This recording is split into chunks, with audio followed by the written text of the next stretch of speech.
Well, Dylan, this kind of sprung up on the media. They kind of told us, this was happening, and we got, a few weeks' notice. Wondering how much notice did you get for this fight? About the same, yeah. Okay. Just a few weeks. Yeah. I was excited about it when I heard it, and I'm glad that we've gotten this far with it. Yeah. Do you prefer sort of that kind of short notice because less of a build up, you go straight into it, or do you kind of like because it goes for both, right? I'm sure he also got the short notice call. Yeah, there's give and take in both. You don't have to stress about it as long, and with the quick turnaround. This is actually the first fight I've ever done where it's such a quick turnaround. Yeah. I usually wait 10 to 12 weeks between, but I'm getting older, so Yeah. I don't have that leisure anymore. Right. Yeah. So how's the experience so far with a shorter camp per se? It's really about the same. Just like you said, a little less time to worry about it, stress about there's only so much you can do in a couple weeks. Right. And what did you think when you got the name? Because Roy Nelson's been around, veteran, fighting the UFC, right? Huge name. Actually, before I even got into MMA, I was a fan of Roy's. Love watching him fight. Love watching him knock people out. Yeah, I was a huge fan of his. Yeah. You've done MMA, you've done bare knuckle boxing, but not bare knuckle MMA, right? What are you expecting? Is the training the same as MMA, or are you almost glad that you got the bare knuckle boxing experience because it'll add on to this? Yeah, it definitely takes the sting factor out of without the gloves, because that I did 4 bare knuckles fights, and the whole idea of the no gloves is it's kind of weird at first.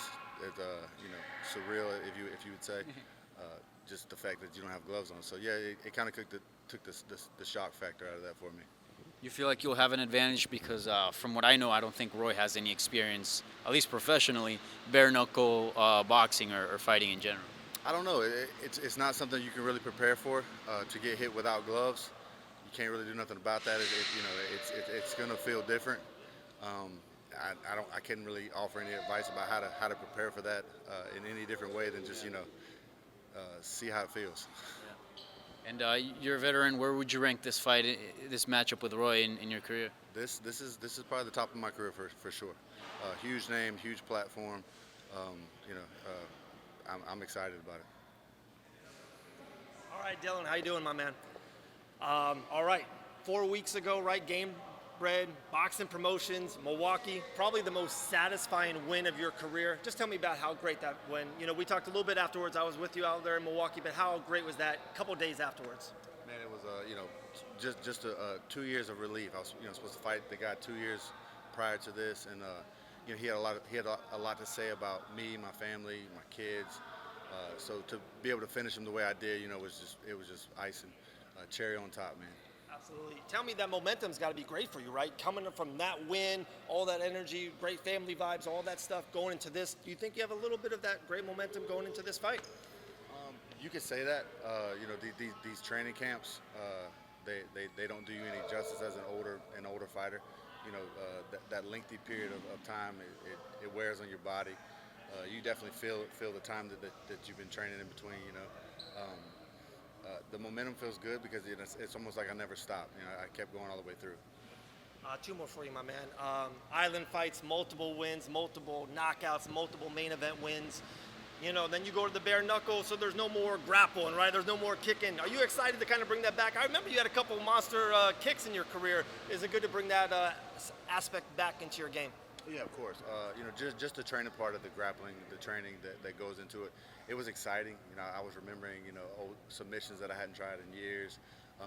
And I also remember why, I started doing the stand-up stuff because, that the ground stuff as an older person, like I said before, it wears on. I've taken a lot of ice baths. Me and ice have become one with this camp. We get ready for MMA. There we go. Last thing for me, that hat, Stack. I remember I actually just talked to Dean a week ago about this. I remember that your first bare knuckle fight in Biloxi, great win, but then we're all out there in the hotel lobby. We're all having a great time. Stack was out there. Can you just kind of talk about him and just what he still means to you today? Yeah, Stack was my trainer from the time I started. I've known him over 15 years. He was a part of the very first bare knuckle win. He died. He passed away two days later. We trained that Monday, and then he had a sudden heart attack that night. he's been with me ever since, man. You can almost feel him in the room. You can feel his energy. I would hate for him to miss such a huge fight for me, such a huge deal. So, you know, I always try to do little things like, you know, keep his emblem on my apparel, and I got a hat made, just to kind of remind everybody, you know, he's with me. He's here with the group, with the team. He's with us. Absolutely. Appreciate your time, my brother. Thank you.